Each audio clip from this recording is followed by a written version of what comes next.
गण था। तो आज बाबा का भी यही इशारा है कि निमित्त निर्माण निर्बल बनना है। तो उसके लिए कौन सा पुरुषार्थ करना पड़ेगा? बीती को बिंदी लगाना, पास्ट इज पास्ट।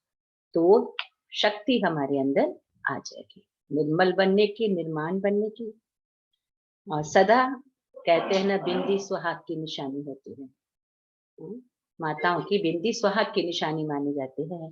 तो वो सदा सुहाग जगमगाता रहे, सदा हम सुहागिन रहें, उस पर मस्तक पर सदा स्मृति का तिलक चमकता रहे। तो उसके लिए हमें कौन सा पुरुषार्थ करना है?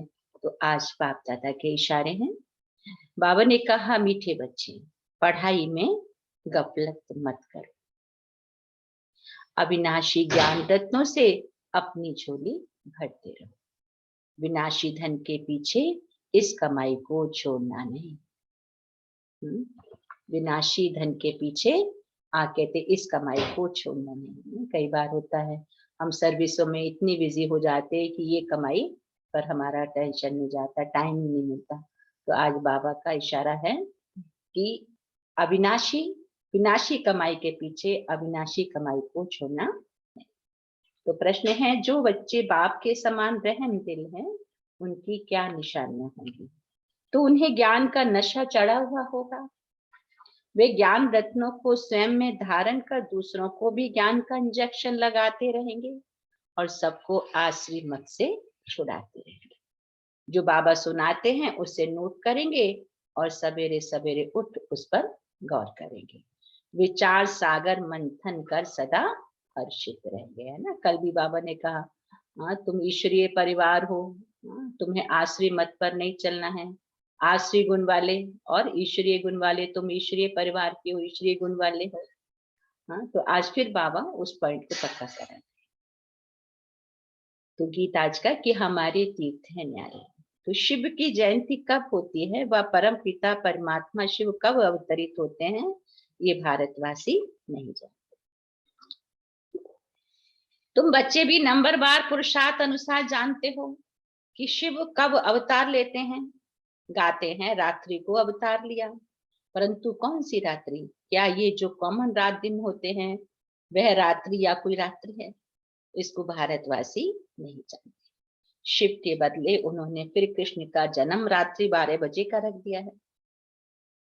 अब शिव को मानते हैं, परंतु वह कब जन्म लेते हैं ये जानते ही नहीं। शिव के अवतरण का दिन सबके लिए सबसे बड़े से बड़ा दिन, क्योंकि वह सर्व के सदगति दाता हैं।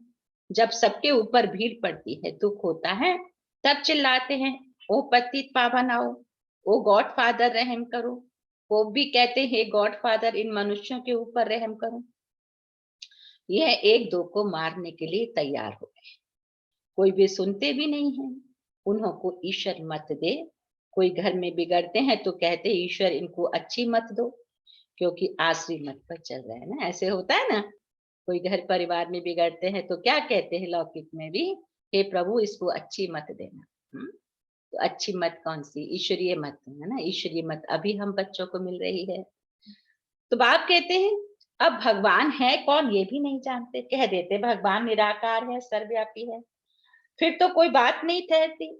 तुम बच्चे जानते हो बाबा कैसे साधारण ब्रह्मा के तन में अवतार लेते हैं। ब्रह्मा कहाँ पैदा हुआ ये भारतवासी नहीं जानते। दादा का चित्र देख पूछते हैं, समझते हैं ब्रह्मा ने विष्णु की नाभि से जन्म लिया। अब नाभि से जन्म तो किसका हो नहीं सकता। विष्णु कहाँ का रहने वाला है, किसकी बायोग्राफी को जानते ही नहीं। क्या ब्रह्मा द्वारा विष्णु ने सब वेदों का सार सुनाया? ब्रह्मा को हाथ में वेद देती है, ये भी नहीं हो सकता। बाप समझाते एक तो बच्चों को देही अभिमानी होकर यहाँ बैठना है। हम आत्मा परम पिता परमात्मा से इन कानों द्वारा सुन रहे हैं, परंतु बच्चे घड़ी घड़ी भूल जाते हैं। हम आत्माओं के साथ परम पिता परमात्मा वार्तालाप करते हैं, जो सबका सदगति दाता ज्ञान का सागर है। वो बैठ बच्चों को पढ़ाते हैं। ये सिवाय तुम्हारे किसकी बुद्धि में बैठता नहीं है, इसलिए इतना रिगार्ड नहीं रखते हैं। अगर निश्चय है कि भगवान पढ़ाते हैं तो ये पढ़ाई 1 सेकंड भी नहीं छोड़ सकते। ये पढ़ाई आधा पौना घंटा चलती है। बाप कहते हैं सिर्फ मुझे याद, ये एक बात कभी नहीं भूलो, बाकी तो है विस्तार। बाबा समझाते हैं ये जो वेद शास्त्र पढ़ना, दान पुण्य करना, आ कहते जो भी करते आए हो ये भी ड्रामा बना हुआ है। आधा समय ज्ञान और आधा समय भक्ति, ब्रह्मा का दिन ब्रह्मा की रात, ये कॉमन दिन रात तो जानवर भी जानते, परंतु ये ब्रह्मा का दिन रात तो बड़े से बड़े विद्वान भी नहीं जानते। ब्रह्मा की रात और ब्रह्मा का दिन ये बड़े से बड़े विद्वान भी नहीं जानते, लेकिन हम सब बाबा के बच्चे भोले भाले से साधारण से इन सब बातों को जान गए हैं। तुम बच्चों को गृहस्थ व्यवहार में रहते धंधा आदि करते पढ़ना भी जरूर है। बाबा कहते इसमें गफलत नहीं करनी चाहिए। बाबा जानते हैं फलाने फलाने गफलत करते हैं, रेगुलर पढ़ते नहीं हैं तो नापास हो जाएंगे व कम पद पाएंगे, क्योंकि विनाशी धन के लोभी हैं। अविनाशी ज्ञान रत्नों का कदर नहीं है। ये तो तुम बच्चे ही जानते हो, साथ में ये अविनाशी रतन नहीं चलेंगे। साथ में ये अविनाशी रतन ही चलेंगे। जिन्होंने बहुत पैसे इकट्ठे किए उन्हों के पिछाड़ी गवर्नमेंट पड़ी हुई है ना। अभी देख रहे हैं ना कैसे जिनके पास में बहुत है गवर्नमेंट पीछे पड़ी हुई है। तो जैसे मनुष्य का मौत आता है तो पीले हो जाते, वैसे गवर्नमेंट के ऑफिसर्स लेने के लिए आते हैं तो पीले हो जाते हैं। देखो दुनिया की क्या हालत हो गई है। हम समझाते बच्चे समय बहुत थोड़ा है। इस मृत्यु लोक को नरक कहा जाता है। कहते भी है हम पतित हैं फिर भी अपनी मत पर चलते रहते हैं। कॉन्फ्रेंस करते हैं शांति कैसे हो, धर्म वाले आपस में ना लड़े। एक क्रिश्चियन धर्म वाले ही अपने धर्म वालों से लड़ रहे हैं। हाँ क्या कहते बाबा, एक क्रिश्चियन धर्म वाले ही अपने धर्म वालों से लड़ रहे हैं। अब उन्हों को मनुष्य कैसे शांत कर सकते हैं। बिल्कुल ही क्या बन गए, निर्धन के बन गए। ऋषि मुनि भी कहते थे हम रचयिता और रचना के आदि मध्य अंत को नहीं जानते। तो बाप कहते तुम अपने धनी को नहीं जानते हो, मालिक को मानते हो तो जानना चाहिए ना।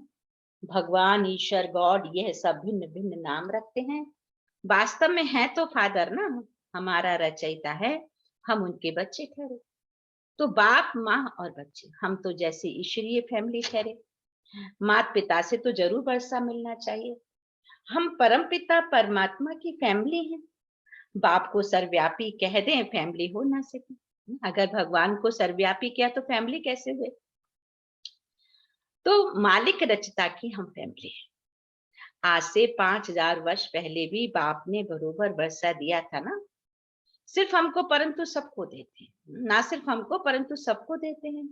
हमको जीवन मुक्ति का देते हैं और बाकी सबको क्या देते हैं कि बाकी सबको मुक्ति का देते हैं।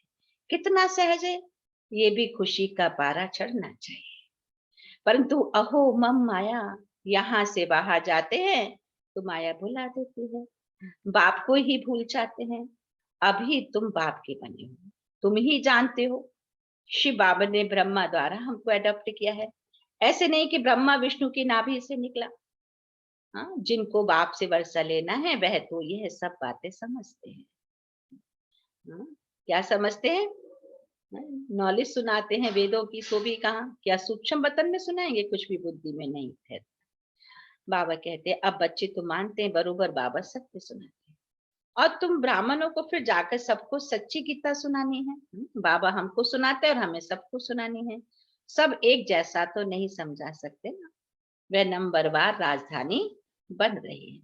सब एक जैसा पढ़ ना सके, धारण कर फिर उस पर विचार सागर मंथन करना है। सुना नोट किया फिर बैठ ख्याल करना चाहिए। आज बाबा ने क्या सुनाया, सवेरे उठकर गौर करना चाहिए। तुमको सब पर तरस पड़ना चाहिए। बाबा का फरमान है अपनी रचना स्त्री बच्चों को भी समझाओ। पुरुष रचना रचते हैं अपने सुख के लिए, ये बेहद का बाप खुद सुख नहीं भोगते। कहते बच्चों के लिए सारी मेहनत करता हूं ना, तो जब धार ना हो तब नशा चढ़े, फिर किसको इंजेक्शन लगा ना सके। बाबा मिसल रहमदिल बनना है, आसरी मत से सबको छुड़ाना है। कितनी भारी दुश्मनी है राम और रावण की। ये है रावण राज्य और वह है राम राज्य। तो मनुष्य तो कुछ नहीं जानते कि पावन कौन बनाते, पतित कौन बनाते, ना किसी को भी नहीं पता। तो बाबा कितना अच्छी रीति समझाते हैं, समझाने के लिए ही चित्र बनाए हैं। वर्ल्ड की हिस्ट्री ज्योग्राफी बाप भी आके समझाते हैं। इन चित्रों में बहुत अच्छा लिखा हुआ है। अब तुम बच्चे जानते हो, क्या जानते हो? निराकार, गॉडफादर, सारे वर्ल्ड की रिलीजन, पॉलिटिकल, हिस्ट्री, ज्योग्राफी बैठ सुनाते हैं। सुनते तो बहुत है परंतु समझते कुछ भी नहीं है। वास्तव में ये चित्र अंधों के आगे क्या है? आईना है।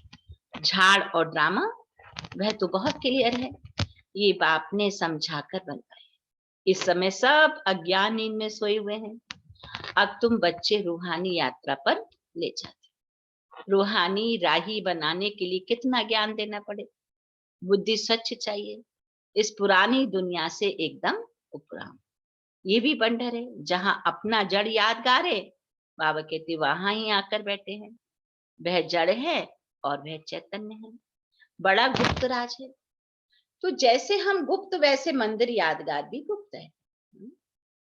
मंदिर बनाने वाले कुछ नहीं जानते, बाप तुम्हें सब बातें समझाते। प्रदर्शनी में अक्षर बहुत अच्छे होने चाहिए, तुम्हें समझाना भी बहुत अच्छी रीति चाहिए। आदमी आदमी को पहचानना भी चाहिए, बाबा ने कहा।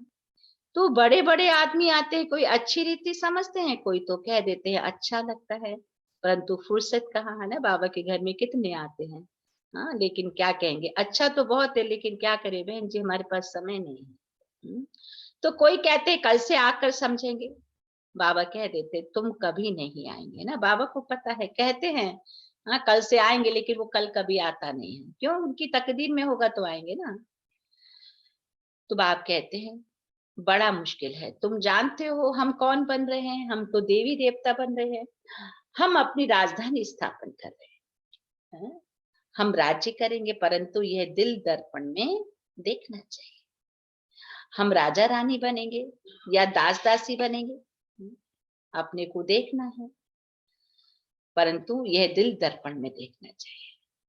मधुबन में आकर ऐसा नशा चढ़ाकर जाओ जो फिर सदैव कायम रहे। मधुबन में आओ तो ऐसा नशा चढ़ा के जाओ कि सदा कायम रहे। ऐसा नहीं कि आज तो ठीक है, कल को फिर नशा उतर गया। सोडा वाटर की तरह बाबा यूज करते शब्द। अच्छा, अच्छा के बाद हम सभी मिलकर बोलेंगे, मीठे मीठे, हाँ सभी बोलेंगे, मीठे मीठे सिखिलिते बच्चों बच्चों प्रति प्रति माता माता पिता पिता बाप दादा का दादा का याद याद प्यार और गुड मॉर्निंग। मॉर्निंग रूहानी बाप आपकी रूहानी रूहानी बच्चों बच्चों बच्चों को को नमस्ते। नमस्ते।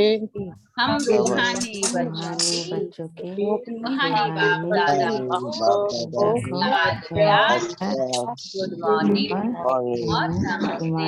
नमस्ते। नमस्ते। मीठे बाबा, शुक्रिया बाबा, शुक्रिया आपका पदमा पदम शुक्रिया। शुक्रिया। तो थैंक यू बाबा। ओम शांति। धारणा के लिए सार 1 सेकंड बाबा की पावरफुल याद।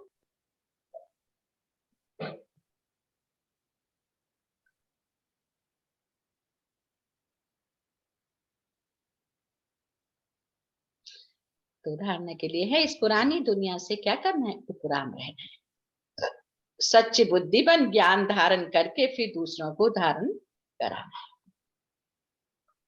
इस पुरानी दुनिया से उपराम रहना है, सच्ची बुद्धिमान ज्ञान धारण करके फिर दूसरों को धारण कराना है और विचार सागर मंथन करना है। दूसरा पॉइंट है, बाप समान रहम दिलबन सबको आश्रय मत से छुड़ा। बाप समान रहम दिलबन सबको आश्रय मत से छुड़ा। वरदान है, परिवर्तन शक्ति द्वारा बीते को बिंदी लगाने वाले निर्मल और निर्माण भव। परिवर्तन शक्ति द्वारा बीती को बिंदी लगाने वाले निर्मल और निर्माण भव। तो परिवर्तन शक्ति द्वारा पहले पहले अपने स्वरूप का परिवर्तन करो। परिवर्तन शक्ति, कल भी बाबा ने कहा परिवर्तन शक्ति, तो क्या परिवर्तन शक्ति? मैं अशरीरी आत्मा हूँ। तो आज फिर रिपीट होता, मैं शरीर नहीं, मैं आत्मा हूँ। फिर स्वभाव का परिवर्तन करो। क्या क्या चीज का परिवर्तन? पहले तो मैं देह नहीं, एक आत्मा हूँ। दूसरा क्या परिवर्तन? स्वभाव का परिवर्तन। पुराना ये, तो दूसरा क्या परिवर्तन? पुराना स्वभाव ही पुरुषार्थी जीवन में धोखा देता है। तो पुराने स्वभाव अर्थात नेचर का परिवर्तन करो। फिर है संकल्पों का परिवर्तन। व्यर्थ संकल्पों को समर्थ में परिवर्तन। इस प्रकार परिवर्तन शक्ति द्वारा हर बीती को बिंदी लगा तो निर्मल और निर्माण सत्य है बन जाएंगे। कैसे बन जाएंगे निर्मल और निर्माण? दादी का जो स्लोगन था, निर्मल और निर्माण बनना है, तो कैसे बनेंगे? कि परिवर्तन। तो पहला परिवर्तन क्या? आप सब लोग भी मन में रिपीट करिए। पहला परिवर्तन, मैं शरीर नहीं, मैं आत्मा हूँ। फिर दूसरा परिवर्तन, स्वभाव का परिवर्तन, क्योंकि पुराना स्वभाव ही हमारा पुरुषार्थी जीवन में धोखा देता है ना, वो करने नहीं देता, बार बार वो पुराना स्वभाव संस्कार आड़े आ जाते हैं। तो पुराने स्वभाव अर्थात नेचर का परिवर्तन। और फिर तीसरा क्या है? संकल्पों का परिवर्तन। और नेक्स्ट है व्यर्थ संकल्पों को समर्थ में परिवर्तन करना। तो इस प्रकार से परिवर्तन शक्ति के द्वारा बीती को बिंदी लगाने से हम निर्माण और निर्मल बन जाएंगे। आज का स्लोगन है, सच्चे सुहाग की निशानी क्या? मस्तक पर स्मृति का तिलक सदा चमकता है। तो यही सच्चे सुहाग की निशानी है। मस्तक पर स्मृति का तिलक सदा चमकता रहे, यही सच्चे सुहाग की निशानी है। तो दादियों की पुरानी डायरी से कुछ अनमोल रतन निकले हैं, वो मैं पढ़ के सुनाऊंगी। कि मनुष्यों की वैल्यू शुद्ध बुद्धि अशुद्ध बुद्धि पर होती है। तो जैसे सर्वोत्तम देवी देवता घराने की बुद्धि सर्वोत्तम वैल्यूबल है, तो ऐसे मध्यम घराने की मध्यम वैल्यू है।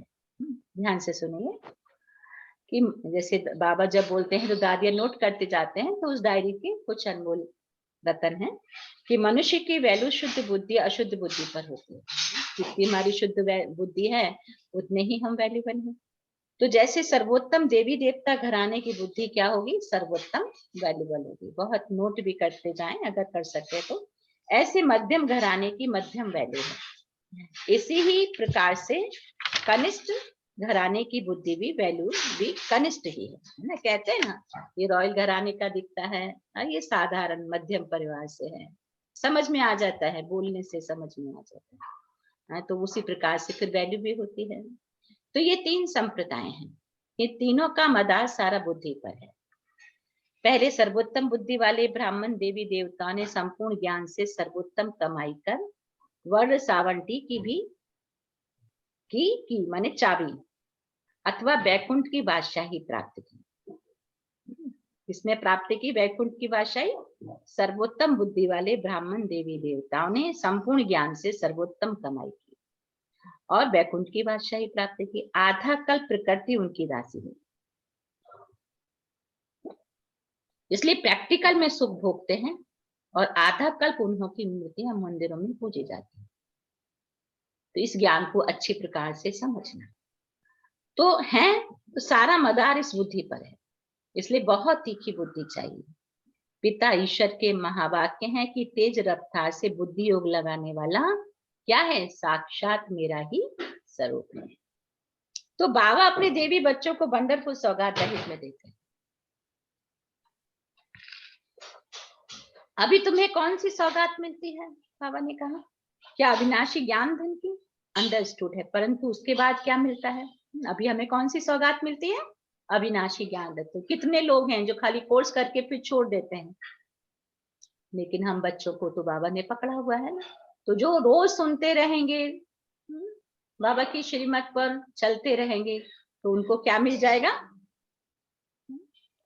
अविनाशी ज्ञान धन की जो सौगात मिल रही है, ये तो अंडरस्टूड है, परंतु उसके बाद फिर क्या मिलेगा? सारा श्रृंगार हुआ वंडरफुल वैकुंठ, है ना, वैकुंठ की बादशाही मिलेगी। तो ऐसी वंडरफुल सौगात तुम्हें दहेज में मिलती है, क्योंकि इस पिता का अपने बच्चों पर अति प्रेम है ना। वह कहते वहां तो हर एक को अपना अपना माँ बाप जो होगा वो देगा, परंतु मैं तो अपने बच्चों को अभी ही दे दूं ना। बाबा कहते समझता है कि मेरे बच्चों को सब कुछ मिले तो उनकी दिल कैसे पूरी हो। जैसे लौकिक में भी माता पिता जो होते हैं पढ़े लिखे होते हैं, कैपेबल होते हैं, तो अपने बच्चे को ऊंचे से ऊंची शिक्षा देना चाहते, क्यों? क्योंकि उन्हें पता है इस शिक्षा से ही उसको अच्छी जॉब मिलने वाली है। बहुत तो ऐसे होते इतने गरीब होते हैं अपना पेट काट काट के बच्चों को पढ़ाते हैं, इसलिए पढ़ लिख जाएंगे तो उनकी वैल्यू हो जाएगी। तो बाबा भी अपने बच्चों को कितनी मेहनत करते हैं कि मेरे बच्चे पढ़ लिख जाएं, क्योंकि ये ऊंचे से ऊंची पढ़ाई पा पाकर हमें पढ़ाते हैं। और जिसका प्रारब्ध क्या होगा, श्रृंगारा हुआ बैकुंठ हम बच्चों को प्राप्त होगा। तो देखो कितनी भी ऊंची पढ़ाई आईएएस भी बन जाए तो भी तो ये सिंगारा हुआ बैकुंठ जैसा तो नहीं मिलता है ना। हाँ, बहुत कुछ मिलता है आईएएस के लिए और बहुत ऊंची ऊंची पढ़ाइयां हैं। तो बाप कहते हैं तो इस फरमान में सभी को बैकुंठ सौगात दे देता। जो इस फरमान पे चलते हैं उनको क्या मिल जाएगा? बैकुंठ, बैकुंठ की सौगात। ऐसे नहीं जो ज्ञानी तो आत्मा सर्वोत्तम है उनको देता हूँ, सर्वोत्तम का तो वहां भी कनेक्शन रहता है, परंतु मध्यम सर्वोत्तम दोनों को ही मिलता है, क्योंकि इस समय देवी बच्चा होने के कारण एक समान अति प्रेम रहता है, जिस कारण ऐसा बैकुंठ सौगात में दे देता हूँ जिसमें जन्म जन्मांतर सभी बच्चे सुख भोगते हैं। ऐसा वर्षा बाबा से मिल जाता है कि जन्म जन्म के लिए सुख बच्चे को भोगते हैं। उस रॉयल घराने की महिमा और पूजन है। ये घराना रॉयल है तो उनकी एवं महिमा है। ऐसे भी होता है, लौकिक में भी होता है, बहुत रॉयल घराने के होते हैं राजा महाराजा, तो उनको हर एक कोई मानता है। तो हमारा घराना कौन सा है? ईश्वरीय घराना है। तो सबसे ऊंचा किसका घराना हुआ? हम बच्चों का ही हुआ ना। क्या कहते हैं आप लोग, हमारा कौन सा घराना है? कौन बोलेंगे? सबसे ऊंचा घराना बाबा का घराना, हमारा सबसे ऊंचा घराना। तो इस घराने के हम हैं, तो हमारी चाल से, चलन से, व्यवहार से, हमारी एक्टिविटी से, है ना, लोगों को समझ आना चाहिए। तो ऐसा हमें परिवर्तन, जो सुरमी बाबा ने कहा, परिवर्तन करना है, परिवर्तन शक्ति। कहीं भी जाते हैं, मिलते हैं, मैं शरीर नहीं, मैं आत्मा हूँ, इस कॉन्शियस में मिलना है। स्वभाव संस्कारों का परिवर्तन, क्योंकि हमारा ऊंचे से ऊंचे घराना है। कहीं ऐसा ना हो हम जाए मिलने के लिए, उसकी बात कोई अच्छी ना लगे तो हम गुस्सा करने लगे। तो ईश्वरीय घराने के बच्चे तो गुस्सा नहीं करते ना। तो ये हमें बहुत अटेंशन देना है कि हम कौन से घराने के हैं। तो यूरोपियन भी कहते हैं लॉर्ड कृष्ण, कृष्ण के पुजारी थे, श्री कृष्ण का नाम लेकर कहते हैं हम कृष्ण पुजारी हैं। पूजा करने वाले पुजारी को ब्राह्मण का टाइटल देते हैं, जिससे प्रकृति उन्हों को भी दासी हो जाती है। जो पूजा करने वाले पुजारी को ब्राह्मण का टाइटल देते हैं, जिससे प्रकृति उन्हों की भी दासी हो जाती है, लेकिन प्रैक्टिकल में उन्हों की लाइफ ब्राह्मणों की है नहीं, सिर्फ अपने पर ये टाइटल रखवाया है, अपना नामाचार किया है। सत्युग के समय जो भी लॉज हैं वह सब यहाँ से ही शुरू होते हैं ना। जो सत्युग के लॉ होंगे वो हम बच्चों से ही शुरू होते हैं। उन कायदों की स्थापना पहले यहाँ होती है। जो लॉ यहाँ मर्ज रूप में रहता, वह इमर्ज हो प्रैक्टिकल स्वरूप लेता। जो यहाँ से ज्ञान उठाया जाता है वो अंतमति सुगति हो जाए। यहाँ की जो मत है उनसे वहां प्रैक्टिकल कदम उठाया जाता, सोच किया जाता है ना, कहते हैं सोच समझकर कदम उठा। कदम पहले नहीं उठाया जाता, यहाँ पहले सोचा जाता है, फिर वहां कदम उठाया जाता है। यहाँ सोच इमर्ज है तो कदम मर्ज है, वहां कदम इमर्ज है तो सोच मर्ज है। अगर मनुष्य की बुद्धि सालिम है तो सब कुछ है। अब बुद्धि विशाल चाहिए, है ना, बाबा के ज्ञान के लिए भी बुद्धि विशाल चाहिए। इस डिवाइन फादर का इतना गायन क्यों हुआ है? क्योंकि विशाल बुद्धि वाले हैं। बाबा छोटी छोटी बातों में नहीं अटकते हैं, तो ऐसे हम बच्चों को भी सिखाते हैं, बच्चे छोटी छोटी बातों में मूंझना नहीं है, हम विशाल बुद्धि वाले हैं।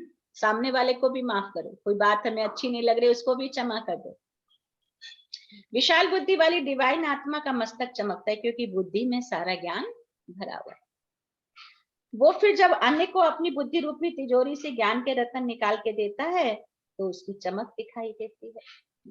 कहते ना, किसी की तिजोरी में हीरे मोती जवाहरात हैं और वो निकाल के सामने वाले को देता है तो समझ में आता है ना रॉयल्टी। तो ऐसे ही हमारे पास में कौन से रतन है? अविनाशी ज्ञान रतन है। तो आप कहते हैं उसको निकाल के दो, तो चमक दिखाई देती है, समझ में आता है कि हाँ भाई ये बहुत संपन्न है। तो जिसके लिए डिवाइन फादर की महिमा निकलती है, परंतु नंबरवार, जिसके लिए डिवाइन फादर की महिमा निकलती है परंतु नंबरवार, उन्होंने भी शिरोमणि डिवाइन फादर प्रजापिता ब्रह्मा की महिमा गाई हुई है।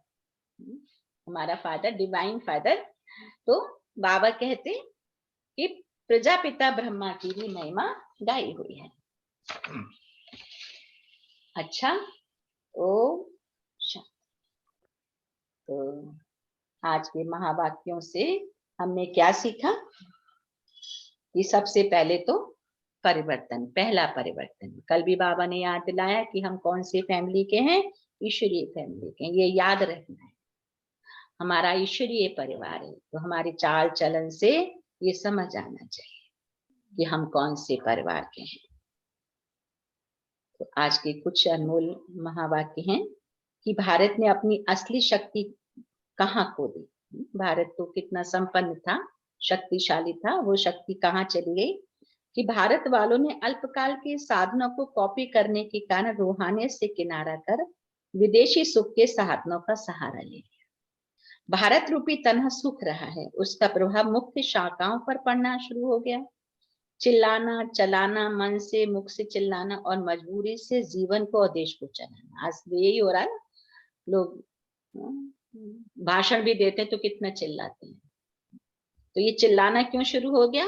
मन का, मुख का चिल्लाना, मजबूरी से जीवन को और देश को चला है, मजबूरी से। खुशी खुशी से चलाना समाप्त हो गया, कैसे भी चलाना ये रह गया है। होमवर्क भी है कि जैसे हर बात की गहराई में जाते हो, ऐसे हर गुण की अनुभूति की गहराई में जाओ। जितना गहराई में जाएंगे उतना रोज नया अनुभव कर सकेंगे।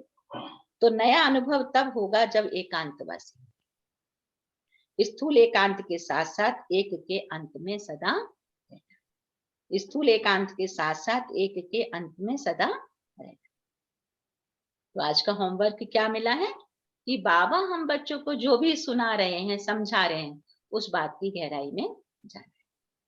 तो कौन से शब्द हैं आज हमने नोट किए ना, भले ही 2 शब्द नोट करें, है ना, उस पर सुचिंतन करना कि इसका क्या मतलब है, बाबा कहाँ तक गहराई में ले जाना चाहते। जैसे बाबा ने 2 शब्द बोले, ईश्वरीय परिवार और आसुरी परिवार। अब इसकी गहराई में जाना है, ईश्वरीय परिवार कैसा है, वो कैसी उसकी चमक है, कैसी चलन है, और हम कैसे उसके पूरे भांति बन सकते, क्योंकि भांति बनेंगे तो ही हम बाप के वर्षे के अधिकारी हैं। तो बाबा अपने बच्चों को अविनाशी ज्ञान धन से सजा रहा है। तो जो बच्चे इस समय अविनाशी ज्ञान धन लेंगे, वही जाके वहां बैकुंठ श्रृंगारा हुआ उनको मिलेगा। हीरे मोती जवाहरातों की उसमें नक्काशी होगी। तो जितना ज्ञान रतन मेरी बुद्धि में यहाँ होगा, उतने रतन वाला मुझे वैकुंठ प्राप्त होगा। यहाँ बाबा ने कहा जो भी आता है तुम्हारी बुद्धि में तो रतन है ही है।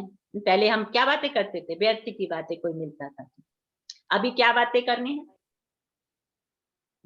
तो उसकी बुद्धि हमारे रत्नों पर जाए, हम ऐसे उसको आकर्षित करें। कोई एक ऐसा पॉइंट बोले तो वो सुनना चाहे कि अब क्या बोलेंगे, अब क्या बोलेंगे। तो बाबा ने कहा कि ऐसे छोटी छोटी दो बस 2 ही पॉइंट लें, ज्यादा टाइम नहीं है तो काम करते हुए, किचन का काम कर रहे हैं, कोई भी काम कर रहे हैं, तो बुद्धि में वो चिंतन, ये इसको कहते हैं विचार सागर मंथन।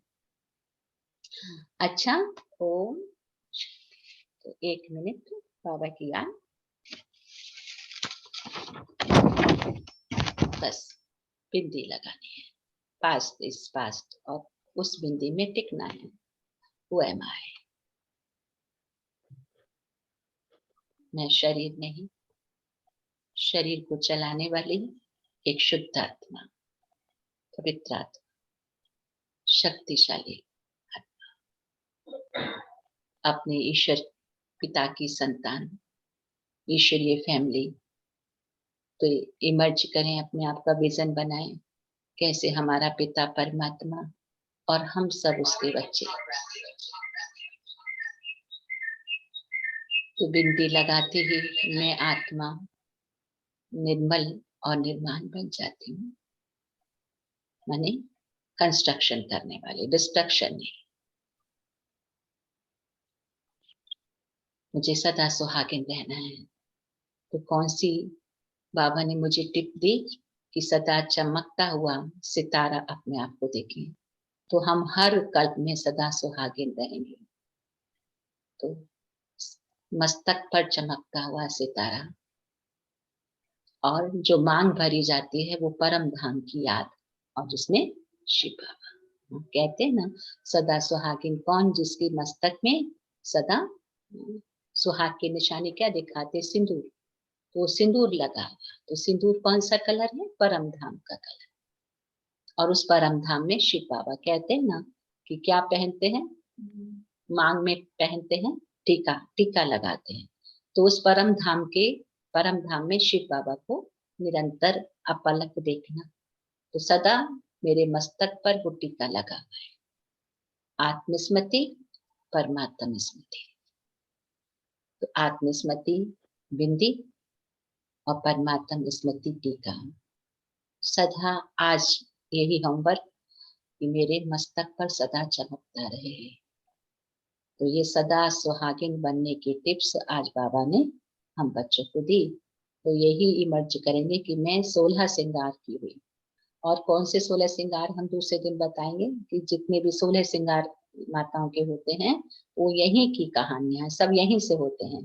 कौन से कंगन पहनते हैं, कौन सा गले में हार है, कौन सी करधनी है, हाँ ये सारा। लेकिन आज 2 पॉइंट को हमें, आज पहला श्रृंगार बिंदी और परमात्म याद के टीका, ये मेरे मस्तक पर सदा लगा हुआ।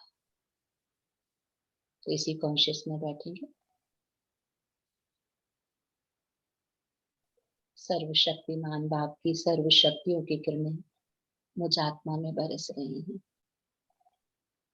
और मैं आत्मा इस संगम युग में बाबा के द्वारा श्रृंगारित हो रही हूँ। विजन बनाएंगे कि मैं आत्मा बाबा की गोदी में हूँ, छोटे बच्चे के रूप में, और बाबा मुझ आत्मा का श्रृंगार कर रहे हैं, नैनों को संवार रहे हैं, माथे पे बिंदी भी लगा रहे हैं। उनकी दृष्टि से मुझ आत्मा के अंदर दिखा रही है।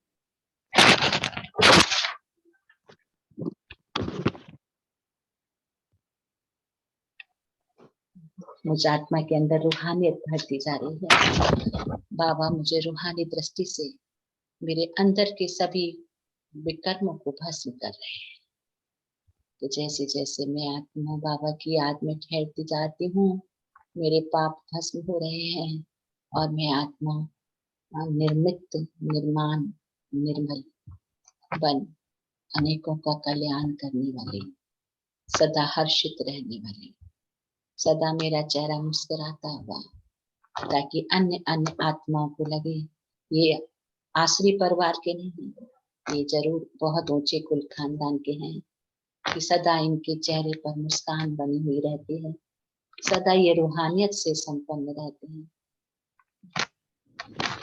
तो ऐसे अपने आप को विजन बनाए कि मैं आत्मा अपने परम पिता परमात्मा की संतान, पॉइंट ऑफ लाइट परमात्मा के हस्तों में हूँ।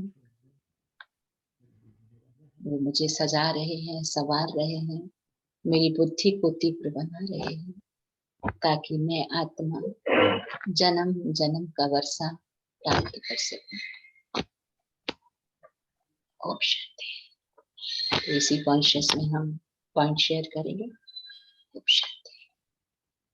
थैंक यू बाबा, थैंक यू फैमिली।